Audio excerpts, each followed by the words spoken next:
அனைவருக்கும் வணக்கம் ஃப்ரெண்ட்ஸ். எல்லோரும் எப்படி இருக்கீங்க? இன்றைக்கி வீடியோ பார்த்தீங்கன்னா, வாங்க நம்ம வந்து இருக்கிற அந்த 4 முடியை வச்சு காப்பாற்றுவோம். அதுக்கு தேவையான பொருட்கள் என்னென்னா, இந்த வேப்பிலை பாருங்கள், மருதாணி இலை, அதுக்கப்புறம் இந்த இத்தனை ஒரு 10 காய் சேர்ந்த மாதிரி 20 ரூபான்னு சொன்னாங்கங்க. சரின்னு வாங்கிட்டு வந்துட்டேன். அதுக்கப்புறம் இந்த கற்பூரவள்ளி சளி கிளி பிடிக்காமல் இருக்கிறதுக்காக. அப்புறம் வேறு என்ன வச்சுருக்கேன், இவ்வளோ தாங்க கிடச்சது. இவ்வளோ தான் இருந்தது எங்கள் வீட்டுக்கு செடிக்கிட்ட. அதான் என்கிட்ட என்ன கிடச்சிருக்கோ நம்ம அதை வச்சுக்கலாம். நம்ம அது இல்லை இது இல்லைன்னு சொல்லிட்டு நம்ம வந்து பாருங்கள், இது வந்து கருந்துளசி. நம்மளுக்கிட்ட என்ன கிடைக்கிதோ அதை வச்சு போட்டுக்கலாங்க. நம்ம அது எதுவுமே இல்லைன்னு சொல்லிக்கிட்டு நம்ம வந்து விட்டுட்டோன்னு வச்சுக்கோங்களேன், அப்புறம் இன்னும் சேர்த்தி தான் போகுது. அதுக்கு வந்து இருக்கிறத வச்சாவது நம்ம ஏதாவது ஒரு எண்ணெயை தயார் பண்ணிக்கலாம்னு சொல்லிட்டு அப்புறம் அம்மாவும் ஊர்லேருந்து கரிசலாங்கண்ணி கொடுத்துருந்தாங்க. அப்புறம் அதை எடுத்துக்கிட்டேன். அது வந்து நட்டு வச்சா வளர்ந்துரும் அப்படின்னு சொன்னாங்க. எது எப்படி வளரும், சரி வச்சு பார்ப்போம். ஏன்னா நம்மளுக்கு அந்த ஒரு 4 இலை கிடைச்சாலும் அது நம்மளுக்கு ஒரு யூஸ்ஃபுல் தானேங்க. ஸோ அதனால் நான் எடுத்துகிட்டு போயிட்டு உடனே சரி அதையும் கையாக நட்டு வச்சிடலாம் அப்படின்னு சொல்லிட்டு எடுத்துகிட்டு போயிட்டேன். ஏன்னா எதுவுமே இல்லாமல் இருக்கிறதுக்கு ஏதோ இருக்கிறது நல்லது தானேங்க. அதனால தான் நான் என்ன பண்ணிட்டேன், போயிட்டு அந்த பூச்செடியில் முன்னாடியெலாம் இது பண்ணி அந்த இதிலே நட்டு வச்சுட்டேன். சரி கீழே இருந்தால் கூட ஏதாவது இதாக இருக்கும், நம்ம மேலே செடியிலே வச்சு பார்ப்போம், அப்புறம் வந்துருச்சுன்னா கூட கீழே எடுத்து வச்சுக்கலாம் அப்படின்னு சொல்லிட்டு இதிலே வச்சு பார்த்தேங்க. அப்புறம் இதிலே வச்சுட்டேன். அப்புறம் பார்த்தீங்கன்னா சரி இதுலேயே பாருங்கள், நான் காட்டுறேன் பாருங்கள் உங்களுக்கு. இந்த ஒரு 3-4 நாள் தாங்க இருக்கும். அதுக்குள்ளேயே பார்த்திங்கன்னா நல்லா தழைச்சிருச்சு. என்கிட்ட வந்து பார்த்திங்கன்னா இது ஒயிட் கலர் பூவில் இருந்த கரிசலாங்கண்ணி. இது அந்த வேரோடையே அப்படியே கொண்டாது, வேறு இல்லைனாலும் பரவாயில்ல, அப்படியே வச்சிங்கன்னா அது பிடிச்சிக்குதுங்க. ஸோ இதெல்லாம் நான் எடுத்துகிட்டு அப்படியே சின்னதாக கட் பண்ணிக்கிட்டேங்க.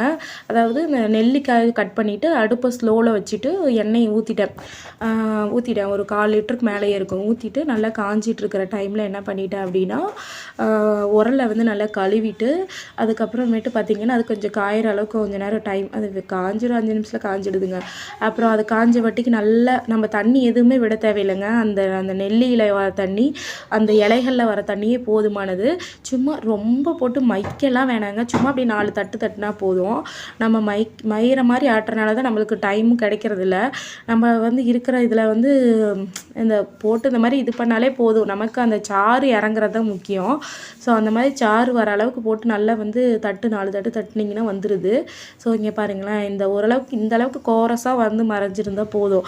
ரொம்ப வந்து நம்ம மையை அரைச்சிக்கிட்டு அதெல்லாம் பண்ணிகிட்டு இருந்தாலும் ரொம்ப டைம் வந்து வேஸ்ட் ஆகிட்டுருக்கோம், நம்மளுக்கு டைமே கிடைக்காது. இதுவே பாருங்களேன், எனக்கு நைட் ஆகிடுச்சு.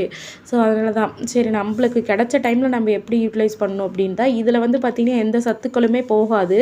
நம்ம ரொம்ப மையை அரைச்சி இது பண்ணணும் வந்து இன்னும் அதோட இதெல்லாம் அதில் ஒட்டிட்டு இதாகாது.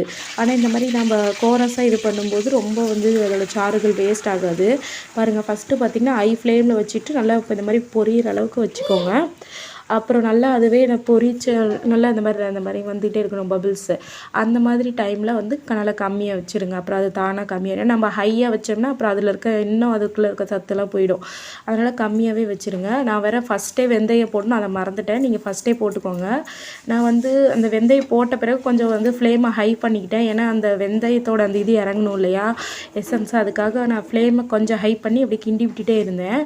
அதுக்கப்புறமேட்டுக்கு அந்த ஒரு இது அந்தளவுக்கு வெந்தயம் வந்து அப்படி பொன்னிற வாட்டிக்கு மறுபடியும் ஃப்ளேமை வந்து கம்மி பண்ணிக்கிட்டேங்க. நீங்கள் ஃபஸ்ட்டே போட்டுக்கோங்க, கரெக்டாக இருக்கும். அப்புறம் போட்டுட்டு நல்லா அந்த பாருங்கள், இந்த மாதிரி நல்லா ஃபுல்லாக அதில் இருக்கக்கூடிய எசன்ஸ் எல்லாம் இதாகி அப்படியே அது அப்படி எப்படி சொல்கிறதுங்க, அந்த எண்ணெய் நம்ம ஃபஸ்ட்டு ஊற்றும்போது எப்படி இருந்துச்சு அந்த மாதிரி ஒரு ஸ்டேஜுக்கு வரணும். அப்படி வந்த பிறகு வந்து நல்லா வடிகட்டி வச்சு நல்லா வடிச்சிட்டு நைட்டு ஃபுல்லாக விட்டுருங்க. விட்டுட்டு நான் அதுக்கப்புறம் காலையில் எழுந்திரிச்சிங்கன்னா நல்லா எண்ணெய் தெளிஞ்சிரும். அதுக்கப்புறம் வடிகட்டி வச்சு அதை ஃபுல்லாக வடித்து இந்த மாதிரி ஒரு டப்பாவில் போட்டுக்கோங்க. இந்தாண்ட ஒரு டப்பா வச்சுருக்கேன் பார்த்திங்களா, அது வந்து நான் கையில் புழிஞ்சிக்கிட்டேன். அதாவது நம்ம ஸ்பூன் வச்சு புளியறது ஒரு தனி பாக்ஸ் டப்பாவில் போட்டுக்கோங்க. இந்தாண்ட இருக்கக்கூடிய பாட்டில் வந்து நம்ம கையில் புழிஞ்சது, ஏன்னா அது வேஸ்ட் பண்ணவே கூடாதுங்க. நம்மளது வந்து எதுவுமே வேஸ்ட் ஆகாது. அதுக்கப்புறம் பார்த்திங்கன்னா நம்ம அதை கையில் புழிஞ்சோம் இல்லையா, அதை வந்து நல்லா இந்த மிக்சியில் மாதிரி போட்டு அடிச்சுட்டு மார்னிங் நம்ம தலைக்கு ஊற்றுறோம் இல்லைங்க. நான் வந்து நைட்டு அரைச்சனால நைட் அப்படியே அரைச்சி வச்சுட்டேன். நம்ம வந்து காலையில் இது பண்ணோம்னா அப்பயே போட்டு நல்லா தலையில் ஒரு பேக் மாதிரி போட்டுக்கலாம்.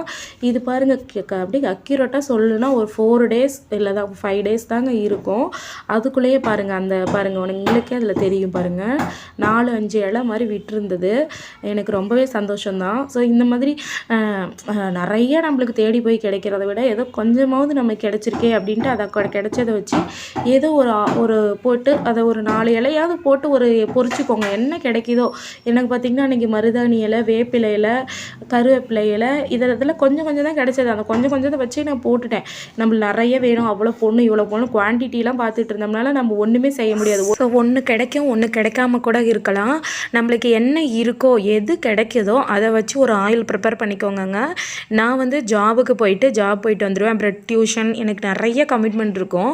அதனால் எனக்கு என்னை கவனிச்சிக்கவே டைம் இல்லை. ஆனாலும் இப்போ நான் ஓகே இப்படியே விட்டுட்டே இருந்தாலும் அதெல்லாம் சரிப்பட்டு வராது, நமக்காக நம்ம டைம் ஸ்பெண்ட் பண்ணியே ஆகணும்னு சொல்லிட்டு நான் இதை செஞ்சுட்டேங்க. இப்போ செஞ்சு யூஸ் பண்ணிட்டு தான் இருக்கேன். எனக்கு கொஞ்சம் முன்னைக்கு இப்போ கொஞ்சம் டிஃபர் ஆகுது, ரொம்பலாம் இல்லை, கொஞ்சம் டிஃபர் ஆகுது முன்னைக்கு இப்போது. ஸோ அதனால் கொஞ்சம் நமக்காக டைம் ஸ்பெண்ட் பண்ணுங்கள். அது நமக்கும் ஒரு ஹாப்பியாக இருக்கும். ஓகே நமக்காக ஒன்று செஞ்சுருக்கோம் அப்படின்ட்டு ஒரு சந்தோஷமாகவும் இருக்கும். நம்மளுக்கு அந்த எண்ணெய் தடவும் போதும் நம்மளுக்கு எந்த ஒரு ஸ்ட்ரெஸ்ஸும் இல்லாமல் இருக்கும். Okay, thank you.